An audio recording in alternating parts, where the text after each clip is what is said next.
Welcome to this screencast where I'm going to go over the second implementation of a list using a link structure instead of an array like we did last time. So here's our list interface again. We have two methods to get and set the thing at the index. We can find out the index of an object, see if it's in the list. We can say how many items are in the list. We can add an element to the end of the list. We can add an element into the middle of the list at the index, and we can remove an item from the list at an index. So we can grow and shrink our list, and in this implementation, instead of using an array, we're going to use nodes to store the data. So we have our linked list instead of our array list. They use nodes to store the data. There's no wasted space. If you recall, in the array implementation, we had to make the array bigger than the number of items because we didn't want to have to keep resizing the array. So in this case, we only have as many nodes as there are items in the list. We don't have to copy the items from one place to another. We just put them in the nodes and they'll take care of that. We don't have to copy, don't have to shift. It happens automatically. One of the problems, though, is that to get and set things, when we use an array, we get it just by grabbing that item. Since we're using a link structure, we actually have to traverse to the place. So that means our get and sets are slower. And because we're using a link structure, it's more complicated than the array list, which is just I have an array and I have size. So this is more complicated. There are more cases to deal with when you're adding or removing and all sorts of things. We'll see that very quickly. But it is a very nice data structure, and learning how to manipulate nodes is a very valuable thing. We're going to use them all over the place for the rest of our data structures, our trees, our hash maps, all sorts of things, stacks, queues. We'll use these nodes. So what is our node implementation? We have a private node head. So it's not an E, it's not an array of E's, it's a node that stores E's. And we have a head, that's the beginning of our list, and we keep track of the size. We could count them each time, but why do we want to count them? If we remember the size, we can easily just return the size. So what is a node? It's a private inner class, so it's inside the linked list. The outside world does not know anything about nodes. They don't want to know anything about nodes. It's our job to keep track of the nodes. Node has a thing of type E to store the item that we're holding, and it has a pointer to the next node in the list. So that's how we could start with head, and then head.next will point to the next thing, and we can traverse down. We can also add a second pointer if we want a doubly linked list that points to the previous. So you can say, I can go to the next one, or I can go to the previous one. And this is very handy when you want to traverse a list and go in both directions. Because if I can only go to the next, that means I got to start at head again and again and again. We'll not be talking about the doubly linked implementation for this one. We're going to just do the singly linked implementation. So we have that private inner class, added a little complexity, but now we want to initialize our linked list. So what do we do? Well, when we have our constructor, we need to initialize our member variables. We have two of them. What does an empty linked list look like? Well, its head is null, saying there's nothing there. I don't have anything. I'm not storing anything.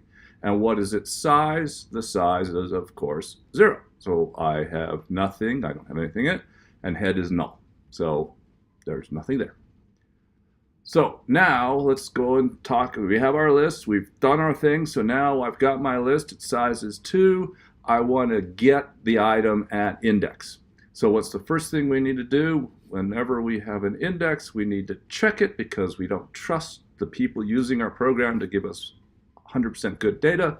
So we need to check the index. So again, if the index is less than 0, they give me negative, I don't like them. And if it's greater than or equal to size, because I can't access the thing at size, I throw an index out of bounds exception. So then I return the item at index. Well, I can't just get to the thing at 1. I've got to start at the only thing I have a hold of. I have head.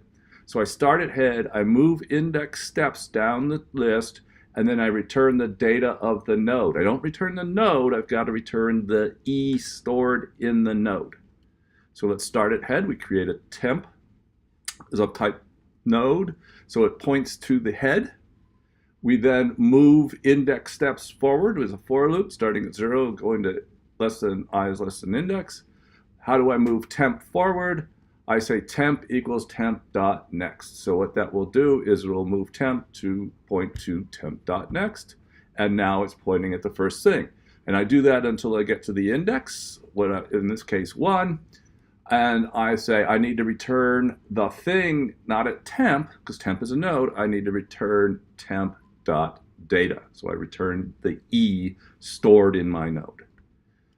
Remember the return types, very important. We don't return nodes. Nodes, the outside world doesn't know anything about nodes. We, as the implementers of our linked list, know about nodes.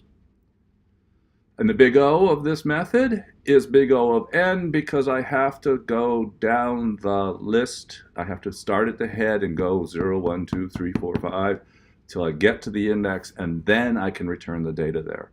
So that potentially is I have to go through the whole thing, so that's big O of n. Remember in the array list, it was big O of 1 because I just went and said data subindex. So now, what's the set look like? Again, we need to check the index. We remember the old value because set returns what was in the list and changes it. And then I set the value at index and return the old value. So again, check the index. You're going to love this. You're going to know this by heart. Then I remember the old value. Well, I got to get to the old value. So again, start at head, move index steps, remember the old value, set the value in the index. So we start at head, we go forward, and now we're staring at the thing we want.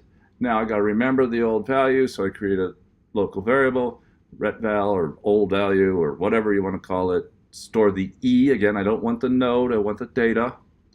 And I then set the data, so it's temp.data equals the entry that you're given, and then I return the old value, so I return retval. And I'm done, and the big O of this, again, is big O of n because I have to move my temp pointer down through the list to get to the bottom. Index of, same problem, we got to search through each item in the list, checking to see whether it is O.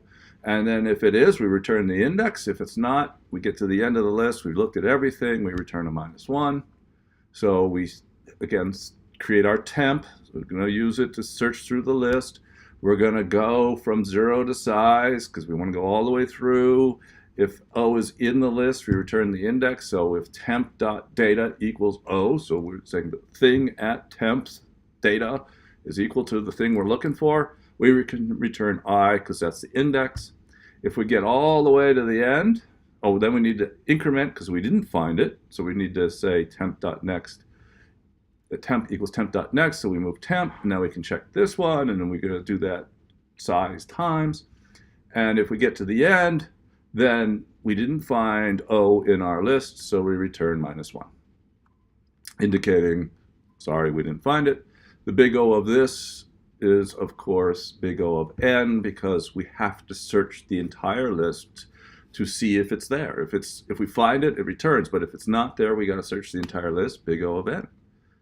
So then we've got index, so now we're going to start with how many items. So the size, again, we could count them. It's easy to count the linked list because you just go until you fall off the end and temp is null and you keep track. But why do we need to do that if we could remember the size? So we remember the size and we return size, big O of 1. And that's why we do it instead of counting, because it would be silly to say, oh, what's the size? I count to 3. What's the size? I count to 3 again. What's the size? I count to 3 again. If you remembered the size, you would just have to say it's 3. Okay, so now we want to add an item to the end of the list. This is the simple add. It only takes one parameter. Now, in the linked list, there's a special case. What if the list is empty? We need to update head because head is at the end of the list in this one case. So we need to have the special cases if size is 0 or if head is null, but we have an empty list. So we need, if head is null or size is equal 0, then we have an empty list and we need to add the entry at the head instead of at the end because the head is the end in this case. So we say head equals new node entry null. And this is a constructor on node that I didn't show you, but it's going to take you the value I'm passing in, and set the next pointer. So I can construct my node in just one constructor. I could do it with a default constructor and then say head.data equals entry, head.next equals null, but I can do that in one constructor and make my life easier when I implement this. But again, that adds complexity to my node class, because now I have to have a constructor that takes 2 parameters and not just the default one, but that's okay. So now I've got new node. I need to increment, so I created it. I need to increment the size.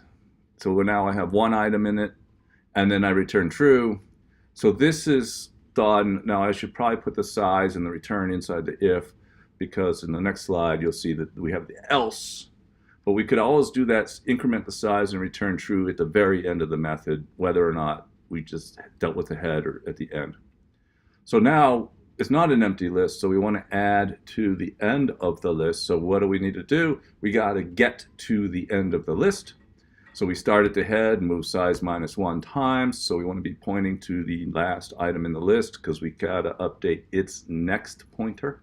We can't fall off the end and be pointing at null and assign it, so we got to move 1 short of the end. So we started ahead with our temp. We move to size -1 so that we'll be pointing at bar in this case. So we move forward, and now we need to create a node to hold the new entry. So we say temp.next equals new node entry null. That's going to, again, set that last pointer's next is going to be null, so it says we're at the end. And temp.next was null, but now it's equal to this new node. Increment the size, return true. And again, we can move that size plus plus and return true out of the else block. Big O of n squared again, or excuse me, n, because we move to we have to start at the beginning and move all the way to the end of the list. Nothing we can do with the link structure, because we only have the beginning and we can get to the end. Now, there is a shortcut that makes the add at end a big O of 1 operation if we keep track of the end of the list, or the tail of the list, the end of the list, because we're adding at the end, or they're adding at the tail. So if we keep track of the tail, then we can just add at the tail. And again, we have 2 special cases. We have to add another tail pointer, because we need to keep track of the head. We need to keep track of the tail, so we add another pointer into our linked list. Again, more complexity. The first case is we have an empty list. Size 0, head, and tail are both null. So if head is null, head equals new node entry null, and then we have to assign tail to be head, because that is the last item in the list. We increment the size, we return true. And now the other case is there is a list, but tail is actually pointing to the last thing. So we now want to add to tail, right? We want to add to the end of the list. So tail.next equals new node entry, creating the new node. We need to now, tail's not pointing at the end of the list anymore, so we need to update tail. We increment the size, return true. So that's a big O of 1 operation, because tail is always at the end of the list. We don't have to move to the end. So that's a big improvement in our performance of the add at the end. So that's the more efficient add at the end. So now if we want to add at the middle or index, somewhere in the middle of the list, again, because we're dealing with index, we got to check the index.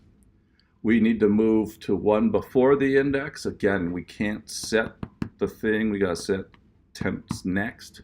So we start at the beginning. Again, special case. If the index is 0, we need to update head, because we're inserting at zeros. We're inserting at the beginning. We need to have head point to this new thing. So if it's update to head, so we say head equals new node entry, and then we pass it the value of head. So remember, we're going to do this sort of as you mentioned, it's 2 steps. We create the new node whose data is entry, and whose next pointer points to what head does. So we create the new node, points to what head is, and then we reassign head to that node. And so now we've shifted everything down. We didn't have to shift anything, because the links point to things, they all shift magically. We increment the size, and since this is the one that doesn't return anything, we're done. So that's the special case of if I'm inserting at the beginning. If index is 0, I am inserting ahead. Else, I need to move to index -1, so I start at head, go forward, and then I got to say temp next equals new node entry, temp next, so I'm going to create a new node that points to temps next, so that will be Baz, and then I assign temp next to point to the node, and that will shove that in there, and there we go. We've inserted it in the right place. We increment the size. Again, we can move that increment of the size to the end of the method because we'll do it both if it's index 0 or anywhere else. For efficiency, the big O of this method, again, because I have to traverse down, is n, because I've got to go down to the size -1, or the index -1 guy, and then add after. So that's the last, and then the last method we were talking about is to remove. So if I want to remove something, again, we have an index. Always, if you have an index, you got to check it. So we check to see that it's valid. If not, throw an index out of bounds exception. The thing is, we need to remember the value that we're removing, shift the items, and then decrement the size, and then return the removed value. So how do we remember the old value? Well, we got to get there. So we're going to create, the first thing is if index is 0, we need to update head, right? We're going to remove the thing at 0, and then, so we need to update head, because head always points to the beginning. If we're moving the first thing, head needs to point to the new first thing. So if index is 0, remember the old value, which is head.data. Again, we're remembering the E, not the node. We need to shift the items. Well, to shift the items, that's really easy. I can just move head. Head equals head.next. So that moves head. Foo is not pointed to by head, so the beginning of the list is now 0. Foo is still there, but will be garbage collected because no one is pointing to it or referring to it, so it gets garbage collected and disappears. We got to remember to decrement the size because we now only have 3 things in the list, and we return the removed value. We return old val.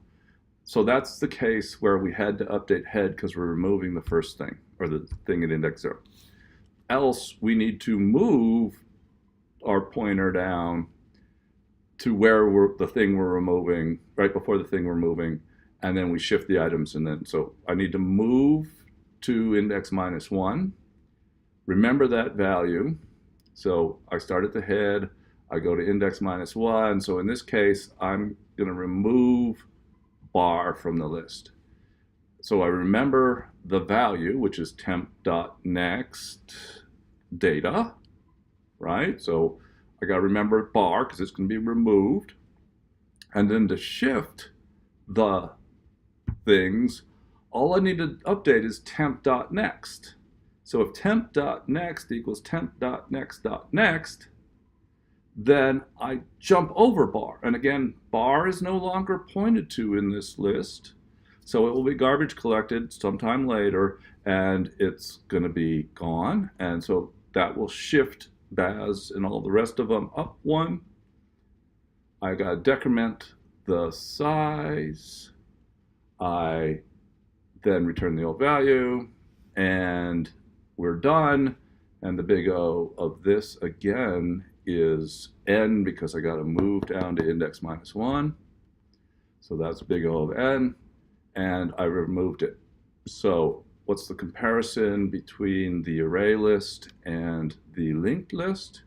Is basically the same, except for the linked list is slower on get and set. They're the same on add. So basically they're the same.